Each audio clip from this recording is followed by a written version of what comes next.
निशाच राधने पळती दुराचारा तुझ्या करीन मी संहारा कपटाचारा सांडी परके। या ठिकाणी हनुमंत बोललाय, दुष्टाय पाप्या कपटी आहेस, तू मला कपट करण्यासाठी आलेला आहे।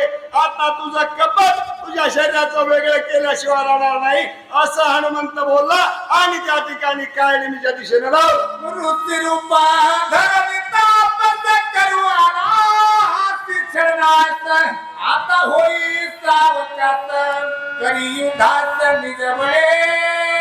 सावध होई काळनिमी, सावध होई, तू माझ्या कार्यासाठी विघ्न करण्यासाठी कपटाने या ठिकाणी आलेला आहेस। आत्ताच्या आत्ता तुझा प्राण घेतल्याशिवाय राहणार नाही असं हनुमंत बोलला आणि काळनिमीच्या दिशेने लाव माझे निहाते त्वरिता दिन वाचसी दिले तित ऐसे जाणणे निश्चित करी पुरुषार्थ निजबळे। या ठिकाणी असं हनुमंत बोललेला आहे आणि हनुमंतानं पुरुषार्थ करण्यासाठी धावलेला आहे। हनुमंत धावल्याच्या नंतर काय घडलं? ऐसे बोलता मारुती संतावर राक्षस मूर्ती आणि जिंकावर कपी प्रति ताटोपती ती मानिला। असं हनुमंत खोचक शब्दानं बोलल्याच्या नंतर काळनिमीला सुद्धा राग आलेला आहे। रागाने लालबुंद काळनिमी झालेला आहे, आपलं स्वरूप प्रगट केलेलं आहे आणि हनुमंताच्या दिशेने तोही धावला। ऐसे ऐकून कपीचे उत्तर काढणे निशाचर दरित विक्राळ शरीराती भ्यातुर भासता।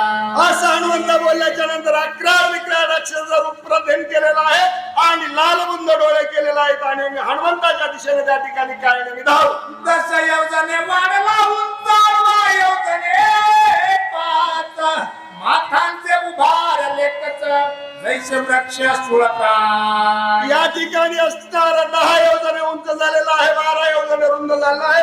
असा डोंगरासारखा धिप्पाची आजूबाजूला त्या ठिकाणी राक्षस झालेला आहे। अंगावरले केस त्या ठिकाणी सूर्यासारखे चमचम चमकत आहेत।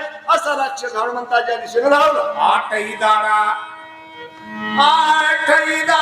समसमीत मांसाचे चाकल्यात सगळ्या सुद्धा नितळत कैसा भासुत ब्यासूर अवस्था त्या ठिकाणी प्रगट केलेला आहे। दाताचा जबडा त्या ठिकाणी आहे, दाढा त्या ठिकाणी आहेत आणि त्या ठिकाणी तोंड असणारा जबडा फाकलेला आहे। असा 11 विक्राळ राक्षस त्या ठिकाणी हनुमंताच्या दिशेने धावला। हो यातळे बुबुळे खोल जैसे धगधगीत इंगळ तैसे दिसती नेत्र गोळा ती विक्राळ आकृती। अति विक्राळ अशा प्रकारचा तो राक्षस आहे। लालबुंद डोळे आहेत, जसे लालबुंद विस्तव असतो तशा प्रकारे ते लालबुंद डोळे झालेले आहेत आणि त्या ठिकाणी हनुमंताच्या दिशेने धावलेला आहे।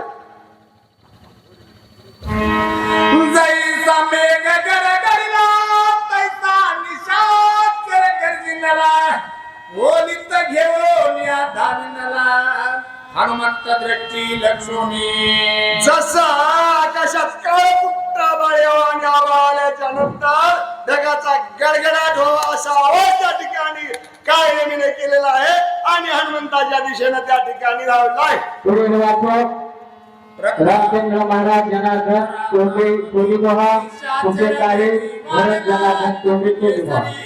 10 योजने गगनांतरी उसळून या दुरी चालिला। सांगा ना महाराज, सांगा ना